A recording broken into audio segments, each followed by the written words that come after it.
Olá, gente, tudo bem? Nós vamos aí dar continuidade às nossas aulas de prevenção e controle de perdas, agora com uma outra técnica para análise de eventos adversos, que seria análise por árvore de causas, AAC. Ela muito se assemelha à AF, análise por árvore de falhas.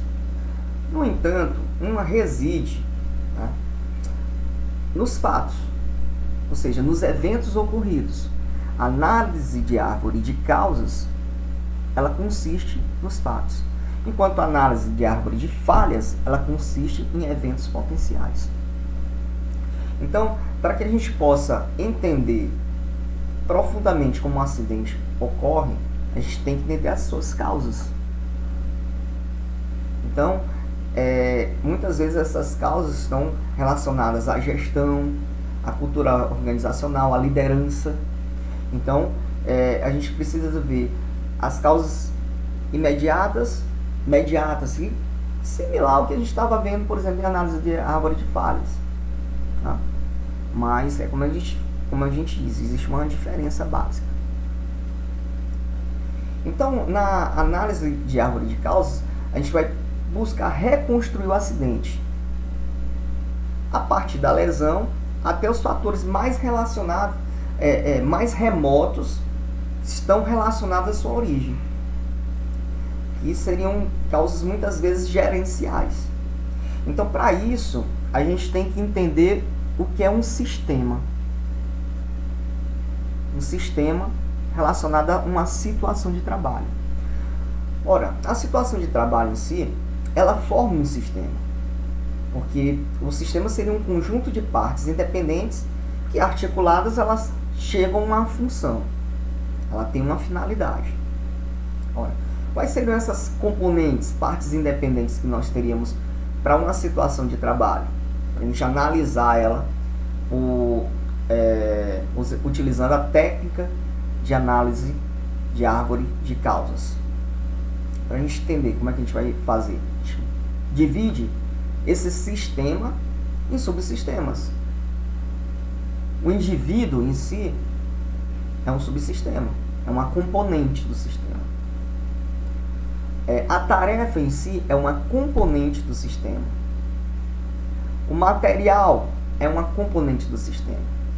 O meio no qual o indivíduo desenvolve sua atividade laboral também é uma componente desse sistema. Então a gente vai perceber que, dividido dessa forma, a gente tem como analisar por parte. Então o acidente em si, ele muitas vezes ocorre porque algo saiu fora do planejado.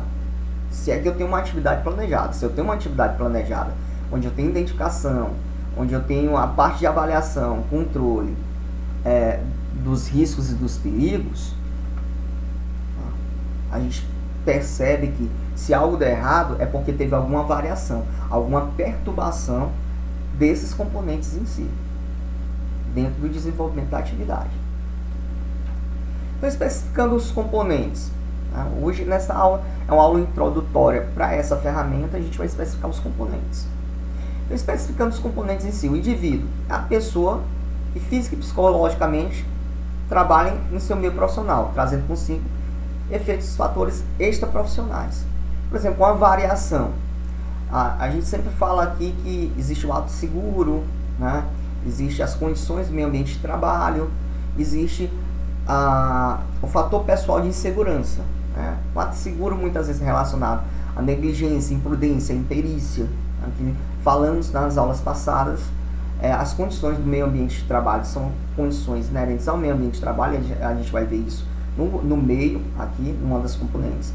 E o fator pessoal de segurança, que está relacionado ao indivíduo, e muitas vezes é a condição psicológica, física do trabalhador, antes ou no proceder da atividade.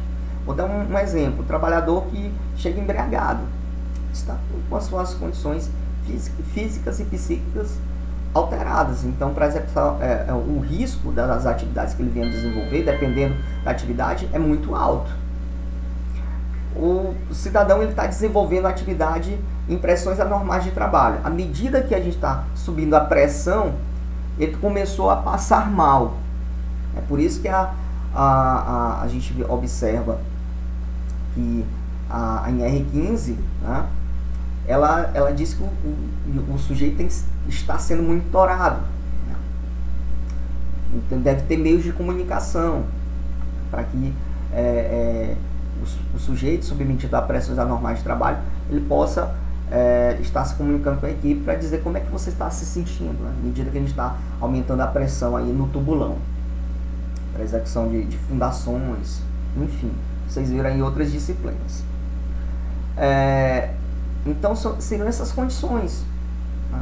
O indivíduo, como é que o indivíduo está física, psicologicamente, executar a atividade? Ele pode ser antes, ele não esteja bem durante a atividade. A tarefa em si são as ações que o indivíduo participa para a execução da atividade.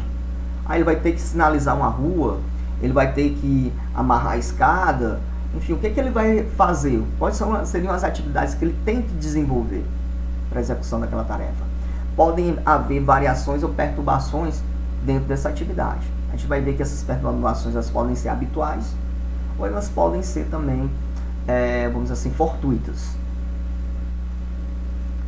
A gente tem um material que compreende desde os meios técnicos, ou seja, o que foi ensinado para ele, para a execução daquela atividade, os procedimentos em si que se tem, tá?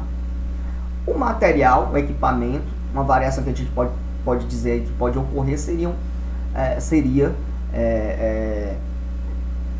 a utilização de ferramentas inadequadas, o produto que está à disposição do indivíduo e a execução da atividade em si, como está sendo executado. O meio de trabalho está relacionado às condições de trabalho, que designam, então, relacionado com as ordens de trabalho, a organização, o ambiente físico e social do trabalho. Então, aí envolve uma série de coisas, envolve ergonomia, envolve higiene ocupacional, envolve psicologia, administração daquele ambiente de trabalho para a execução das tarefas. E como eu falei para vocês, existe o que a gente chama de variáveis e permanentes. Antecedentes e estados são condições permanentes de situação de trabalho, como a ausência da proteção de uma máquina. Isso é algo permanente. A máquina não está adequada em R12. Um ambiente que é extremamente quente, com excesso de ruído, um ambiente que proporciona com que o trabalhador não exerça suas atividades de forma ergonômica. Tá? Então, existem antecedentes, seriam variações, que são condições não habituais ou modificações que ocorrem durante a execução do trabalho. Por exemplo, eu vou fazer um trabalho, executar meu trabalho num ambiente externo. E aí eu estou aqui, eu estaciono o carro, coloco um cone de sinalização, a sinaleira, fita zebrada, né? Enfim, eu fiz todo o procedimento para dizer que eu estou executando a atividade ali. Cidadão que, por exemplo, da Águas de Teresina, ele está lá executando a atividade, mexendo numa encanação, corrigindo a encanação com o pelo. Ok, fez tudo isso. Normalmente os motoristas respeitam aquela sinalização. Mas uma variável que a gente não pode ocorrer seria do cidadão, por exemplo, dirigindo embriagado, sob efeito de algum tipo de entorpecente. Ele pode não respeitar os limites de velocidade, ele pode não observar aquela sinalização e causar um acidente, uma batida no carro ou um atropelamento de um dos trabalhadores.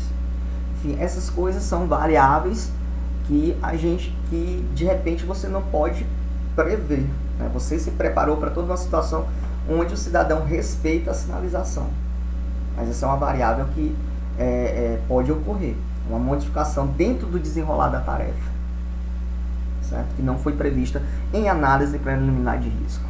Ok. Ou então uma componente do sistema que vier a falhar, eu estou fazendo uma correção num equipamento, de repente todo o diagnóstico do equipamento era para uma situação, mas outro componente veio a falhar também.